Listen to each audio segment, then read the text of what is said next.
500 ವರ್ಷ ಹಿಂದೆ ಬಹುಶಃ ವಿಶ್ವ ಪ್ರವಾದಿ ಸಂದೇಶ ಕೊಟ್ಟಿದ್ದಾರೆ. ನಮ್ಮ ಈಗಿನ ಅವಸ್ಥೆಯನ್ನು ಮಾತಾಡುವುದು, ಸಮಸ್ಯೆ ಸೃಷ್ಟಿಸುವುದು, ಸಮಸ್ಯೆ ಬಗೆಹರಿಸುವುದು. ನಮ್ಮ ಅರ್ಧ ಆಯುಷ್ಯ ಇಲ್ಲಿಗೆ ಮುಗಿತು. ಅರ್ಧ ಆಯುಷ್ಯವನ್ನು ಹೀಗೆ ಮುಗಿಸ್ತಾ ಇರ್ತಾರೆ. ಅದರ ಅಗತ್ಯ ಎಷ್ಟಿದೆಯಾ, ಎಷ್ಟು ಮಾತಾಡಿ ಒಂದು ಉತ್ತಮವಾದ ಸಮಾಜ ನಿರ್ಮಾಣ ಮಾಡಿ ಆ ಕುರಿತು ಒಂದು ವಿಚಾರ ಆಗಬೇಕು ಅಂತ ಹೇಳಿ ನಾನು ಬಯಸುತ್ತೇನೆ. ಎರಡನೇದು, ಸಬೂರಿಗೆ ವಿಶೇಷವಾದ ಮಹತ್ವ ಇದೆ. ನನಗೆ ಬಹುಶಃ ಎಲ್ಲ ಉಲೇಮಾಗಳು ಉಸ್ತಾದವರು ಸಬೂರಿಗೆ ವಿಶೇಷವಾದ ಮಹತ್ವ ಇದೆ. ಏನೇನೇ ಸಮಸ್ಯೆ ಬಂದರೂ ಕೂಡ ನೀವು ತಾಳ್ಮೆಯಿಂದ ಇರಿ, ಸಮಾಧಾನದಿಂದ ಇರಿ. ಇವತ್ತಲ್ಲ ನಾಳೆ ಅದು ಖಂಡಿತವಾಗಿ ಬಗೆಹರಿಸಿ ಹೋಗ್ತದೆ. ಸಬೂರಿಲ್ಲದೆ ಗಡಿಬಿಡಿ ಮಾಡಿದ್ರೆ ನಮಗೆ ನಷ್ಟ ಅಲ್ಲದೆ ಬೇರೆ ಯಾರಿಗೂ ನಷ್ಟ ಇರುವುದಿಲ್ಲ. ಆದ ಕಾರಣ ಏನೇ ಸಮಾಜದಲ್ಲಿ ಸಮಸ್ಯೆಗಳು ಬಂದೇ ಬರ್ತದೆ, ಇರಲೇಬೇಕು. ಪ್ರತಿಯೊಂದು ಕುಟುಂಬದಲ್ಲಿ ಸಮಸ್ಯೆ ಇರ್ತದೆ, ಪ್ರತಿಯೊಂದು ಊರಲ್ಲಿ ಸಮಸ್ಯೆ ಇರ್ತದೆ, ಪ್ರತಿಯೊಂದು ದೇಶದಲ್ಲಿ ಕೂಡ ಸಮಸ್ಯೆ ಇದ್ದೇ ಇರ್ತದೆ. ಈ ಸಮಸ್ಯೆಯನ್ನು ನಮಗೆ ನೆಮ್ಮದಿಯಿಂದ ಸ್ವೀಕಾರ ಮಾಡಿ ನಮ್ಮ ಜೀವನ ಸಾಗಿಸಬೇಕು. ಅದಕ್ಕೆ ನಮ್ಮ ಲೌಕಿಕ ಮತ್ತು ಧಾರ್ಮಿಕ ಶಿಕ್ಷಣ ಮುಖ್ಯ ಗುರಿ ಅಂತ ನಾನು ಹೇಳಲಿಕ್ಕೆ ನಾನು ಬಯಸುತ್ತೇನೆ. ನಮಗೆ ಶಿಕ್ಷಣ ಯಾಕೆ?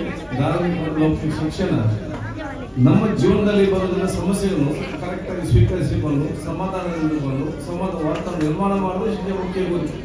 ಗಡಿಬಿಡಿ ಆಗಬೇಕಿದೆಲ್ಲ ನಮ್ಗೆ ಅಗತ್ಯ ಇವತ್ತು ಇಲ್ಲ ಅಂತ ಹೇಳಲಿಕ್ಕೆ ನಾನು ಇವತ್ತು ಇಚ್ಛಿಸುವಂಥದ್ದು.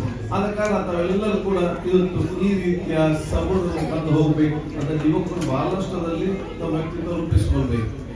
ನಾನು ಕೆಲ ಯುವಕರನ್ನು ನೋಡ್ತೇನೆ, ಇವತ್ತು ಸಬೂರಿನ ಅರ್ಥವಿಲ್ಲ. ಒಬ್ಬ ಒಂದು ಹೇಳಿದ್ರೆ ಅದಕ್ಕೆ ಎರಡು ಹೇಳಿದೆ. ವಾಟ್ಸಪ್ ಅಲ್ಲಿ ಚರ್ಚೆ ಕೇಳಿದ್ರೆ ಅವನನ್ನು ಮಾತಾಡೋದು ಇವನನ್ನು ಮಾತಾಡಿ ಮತ್ತೆ ಗಲಾಟೆ ಹೋಗುವಂತ ಪರಿಸ್ಥಿತಿ ಗೊತ್ತಾಗ್ತದೆ. ಕೆಲ ಯುವಕರಿದ್ದಾರೆ, ಅವ್ರು ಮಾತಾಡೋ ಸ್ಟೈಲ್ ಹೋಗಬೇಕು ನೋಡಿದ್ರೆ ಅಂತ ಒಮ್ಮೆ ನಿಲ್ಲಿಸಿ ಕೇಳಿ ನೀನು ಎಲ್ಲಿಗೆ ಹೋಗ್ತಿದ್ದೆ ಅಂತೇಳಿ ಅವನಿಗೆ ಗೊತ್ತಿಲ್ಲ, ಅವನಿಗೆ ಅವನಿಗೆ ನಾನು ಎಲ್ಲಿ ಹೋಗ್ತಿದ್ದೆ ಅಂತೇಳಿ ಅವನಿಗೆ ಗೊತ್ತಿಲ್ಲ ಇಲ್ಲಿ ಹೋಗ್ತಾ ಇದ್ದಾನೆ. ಇಂಥದ್ದೆಲ್ಲ ನಾವೆಲ್ಲ ನೋಡ್ತಾ ಇದ್ದೇವೆ. ಯಾಕಂದ್ರೆ ತಾಳ್ಮೆ ಇಲ್ಲದಂತ ಪರಿಸ್ಥಿತಿಯಿಂದಾಗಿ ಈ ರೀತಿ ಆಗ್ತಾ ಇತ್ತು. ಯಾಕೆ ಬರೋದು ತಾಳ್ಮೆ ಇಲ್ಲಕ್ಕಿಂತಲೂ ವಿಶ್ವಪ್ರವಾದಿಯವರ ಸಂದೇಶವನ್ನು ವ್ಯಕ್ತಿತ್ವ ಮೈಗೂಡಿಸಿಕೊಳ್ಳಿಲ್ಲ ಅಂತೇಳಿ ಪ್ರಮುಖವಾಗುವಂತ ವಿಚಾರಗಳು ಕಾರಣ. ಮೂರನೇದು ಯಾವಾಗಲೂ ಕೂಡ ನಮ್ಗೆ ಯಾರು ಉಪದ್ರ ಮಾಡಿ ಕೂಡ ನಾವು ಶ್ರಮಿಸಬೇಕಂತ ನೆನಪಿಕೊಂಡು ಮುಂದೆ ಹೋಗ್ಬೇಕಾದ್ರೆ ಟೆನ್ಷನೇ ಮಾಡಬಾರ್ದು. ಈಗ ನಮಗೆ ರವಿ ಚಿತ್ರ ಬೈತಾರೆ, ಬೇರೆ ತೆಗಲ್ತಾರೆ, ನಾವು ಲೆಕ್ಕಕ್ಕೆ ಬೆಕಲ್ಬಾರ್ದು.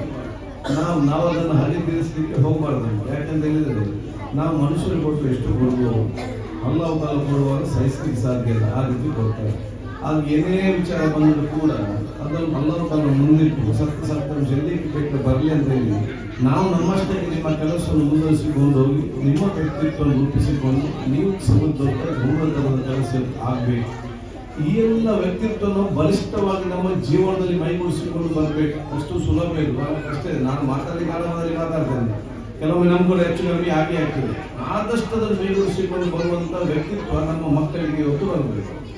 ಇದು ನಮ್ಮ ಮುಖ್ಯ ಗುರಿ. ಎಲ್ಲ ಕಾರ್ಯದ ಮುಖ್ಯ ಗುರಿಯನ್ನು ಈದ್ ಮಿಲಾದ್ನಲ್ಲಿ ಈ ರೀತಿ ಕಾರ್ಯ ಹಮ್ಮಿಕೊಳ್ಳೋದು. ಸಣ್ಣ ಮಕ್ಕಳಿಗೆ ಈ ವ್ಯಕ್ತಿತ್ವವನ್ನು ಪ್ರತಿ ವರ್ಷ ರೂಪಿಸಿಕೊಂಡು ಬರುವ ವಿಚಾರ ಆಗಬೇಕು. ಇದಾಗಬೇಕಾದ್ರೆ ನಾವು ಸರಿ ಇರಬೇಕು. ನಾವಲ್ಲಿ ಮರದಲ್ಲಿ ಗಲಾಟೆ ಮಾಡೋದು, ಟೆನ್ಷನ್ ಗಲಾಟೆ ಮಾಡೋದು, ಬೈಯುವುದು ಅದರ ಅವರು ನಮ್ಮನ್ನು ಈ ರೀತಿ ಮಾಡ್ತಾರೆ.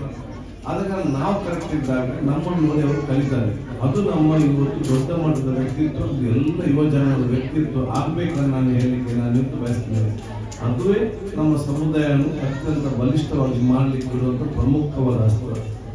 ನಮ್ಮ ಸಮುದಾಯ ಬಲಿಷ್ಠವಾಗಿ ಮಾಡಬೇಕಾದ್ರೆ ಜಾಸ್ತಿ ಮಾಡಬೇಡಿ. ವಿಶ್ವಪ್ರವಾದಿ ಅವರ ಸಂದೇಶ ಮತ್ತು ವ್ಯಕ್ತಿತ್ವವನ್ನು ನಮ್ಮ ಪ್ರತಿಯೊಬ್ಬರು ಕೂಡ ವ್ಯಕ್ತಿತ್ವವನ್ನು ಮೈಗೂಡಿಸಿಕೊಂಡು ಹೋಗಿ. ವಿಶ್ವಪ್ರವಾದಿ ಮೊಹಮ್ಮದ್ ಮುಸ್ತಫಾ ಸಲ್ಲಲ್ಲಾಹು ಅವರ ವ್ಯಕ್ತಿತ್ವವೇ ನಾವು ಪ್ರತಿಯೊಬ್ಬರು ಮೈಗೂಡಿಸಿಕೊಂಡಾಗ ನಮ್ಮ ಈ ಸಮುದಾಯವನ್ನು ಸರ್ವರು ಪ್ರೀತಿಸುವಂತಹ, ಸರ್ವರು ಗೌರವಿಸುವಂತಹ, ಸರ್ವ ಬಲಿಷ್ಠವಾದ ಸಮುದಾಯದ ನಿರ್ಮಾಣ ಮಾಡಲಿಕ್ಕೆ ಸಾಧ್ಯವಾಗ್ತದೆ. ಅದಕ್ಕಾಗಿ ಬಹುಶಃ ಎಲ್ಲ ಕಾರ್ಯಕ್ರಮವನ್ನು ಇವತ್ತು ಮುಂದಾದವರಲ್ಲಿ, ಸಮೀರವರಲ್ಲಿ, ಊರವರಲ್ಲಿ, ಉಲೇಮಾ ಇವೆಲ್ಲ ಮಕ್ಕಳನ್ನ ಯಾಕೆ ಹೇಳಿದ್ರೆ ಈ ರೀತಿಯ ಉದ್ದೇಶವಾಗಿ ನನಗೆ ಅರ್ಥ ಆಗ್ತದೆ. ಅದಕ್ಕಾಗಿ ನಮ್ಮ ಸಮಿತಿಯನ್ನು ವಿಶೇಷವಾಗಿ ನನ್ನ ಶುಭಾಶಯ ಸಲ್ಲಿಸಿಕೊಂಡು ನೀವು ಬಹುಶಃ ನನ್ನನ್ನು ಶಾಸಕರಾಗಿ, ಮಂತ್ರಿಯಾಗಿ ವಿಧಾನಸಭಾ ಕೂತ್ಕೊಳಿಸಿದ್ದೀರಿ. ನನ್ನನ್ನು ಇವತ್ತು ನಿಮ್ಮ ಮುನ್ನರವರು, ಸಮೀರವರು, ಉಸ್ಮಾನ್ ಅವರು, ಕರೆದಿದ್ದಾರೆ. ಒಂದು ನಾನು ಶಾಸಕರಾಗಿದ್ದೇನೆ, ನಾನು 4 ಇಲಾಖೆ ಸಚಿವನಾಗಿದ್ದೇನೆ. ಈಗ ನಾನು ವಿಧಾನಸಭೆಯ ಸಭಾಧ್ಯಕ್ಷನಾಗಿದ್ದೇನೆ. ಎಲ್ಲಕ್ಕಿಂತ ಜಾಸ್ತಿ ನನ್ನನ್ನು ಯಾಕೆ ಕರೆದಿದ್ದಾರೆ? ಎಲ್ಲಕ್ಕಿಂತ ಜಾಸ್ತಿ ನನ್ನ ಯಾಕೆ ಕರೆದಿದ್ದಾರೆ ಅಂತ ಹೇಳಿದ್ರೆ 40-45 ವರ್ಷಗಳ ಹಿಂದೆ ನಿಮ್ಮ ಮಕ್ಕಳಾಗಿ ನಾನು ಕೂಡ ಅಲ್ಲಿ ಕೂತ್ಕೊಂಡು ಈದ್ ಮಿಲಾದ್ ಕಾರ್ಯಕ್ರಮದಲ್ಲಿ ಬೇರೆಯವರ ಮಾತುಗಳನ್ನು ಉಲೇಮಗಳ ಮಾತು ನಾನು ಕೂಡ ಕೇಳ್ತಾ ಇದ್ದೆ. 40-45 ವರ್ಷಗಳಿಂದ ನಿಮ್ಮ ಮಕ್ಕಳಾಗಿ ಅಲ್ಲಿ ಕೂತ್ಕೊಂಡ ಯುಟಿ ಕಾದ್ರೆ ಇವತ್ತು ರಾಜ್ಯದ ವಿಧಾನಸಭೆಯ ಸಭಾಧ್ಯಕ್ಷ ಸ್ಥಾನದಲ್ಲಿ ಕೂತ್ಕೊಳ್ಳುವುದಾದ್ರೆ ಅದು ಯುಟಿ ಕಾದ್ರಿಗೆ ಮಾತ್ರ ಅಲ್ಲ ಶಕ್ತಿ ಕೊಟ್ಟದಲ್ಲ, ನಿಮ್ಮ ಎಲ್ಲಾ ಮಕ್ಕಳಿಗೆ ಕೂಡ ಶಕ್ತಿ ಕೊಟ್ಟಿದ್ದಾರೆ. ಯುಟಿ ಕಾದ್ರ ಮಾತ್ರ ದೊಡ್ಡ ಜನ ಆಗುದಲ್ಲ, ನೀವೆಲ್ಲರೂ ಕೂಡ ನನಗಿಂತ ದೊಡ್ಡ ಜನ ಆಗ್ಬೇಕಂತೇಳಿ ನನ್ನಲ್ಲಿ ಪ್ರೇರಣೆಯಾಗಿ ಕೂರಿಕೊಳ್ಳಿಸಿ ಅಂತ ಹೇಳಿಕ್ಕೆ ನಾನು ಇವತ್ತು ಬಯಸಬಹುದು. ಆದ ಕಾರಣ ನೀವು ನಮ್ಮನ್ನು ನೋಡಿ ಖುಷಿ ಪಡೋದು ಮಾತ್ರ ಅಲ್ಲ, ನಮ್ಗಿಂತ ದೊಡ್ಡ ನೀವು ಜನ ಆಗ್ಬೇಕು ಅಂತ ನಾವು ಹೇಳಿದ್ರೆ ನಾನು ಇವತ್ತು ಬಯಸ್ತೇನೆ.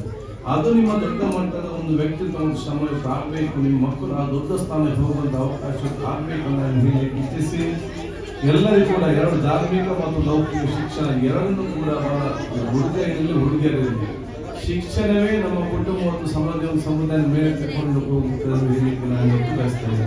ಈ ರೀತಿಯ ಎಲ್ಲ ಹಮ್ಮಿಕೊಳ್ಳುವ ಅವಕಾಶ ಆಗಲಿ. ಊರಿನ ಎಲ್ಲ ಯುವಕರಿಗೆ ಸಂಗೀತರಿಗೆ ನನ್ನ ವಿಶೇಷ ಅಭಿನಂದನೆ ಶುಭಾಶಯ ಸಲ್ಲಿಸಿಕೊಂಡು ಎಲ್ಲ ಉಲೇಮಾಗಳ ಉಮರಾಗಳೆಲ್ಲದನ್ನು ನಾನು ಕೇಳಿಕೊಂಡು ನನ್ನ ಯಾವುದೇ ರೀತಿಯ ಸಹಕಾರ ಸಂದರ್ಭ ಬೇಕಿದ್ರು ಕೂಡ ನಾನು ಮುಂದಿನ ಎಲ್ಲ ರೀತಿಯ ಸಹಕಾರ ಖಂಡಿತವಾಗಿ ನಾನು ಕೊಡ್ಕೊಂಡು ನಾನು ಕೇಳಿಕೊಂತ ಮತ್ತೊಮ್ಮೆ ನಿಮ್ಗೆಲ್ಲರೂ ಶುಭಾಶಯ ಸಲ್ಲಿಸಿ ನಿಮ್ಮೆಲ್ಲರ ನಾನು ಕೇಳಿಕೊಂಡು ನನ್ನ 2 ಮಾತು ಮುಗಿಸ್ತೇನೆ. ಅಸ್ಸಲಾಮು ಅಲೈಕುಂ ವರಹಮತುಲ್ಲಾಹಿ ವಬರಕಾತುಹು.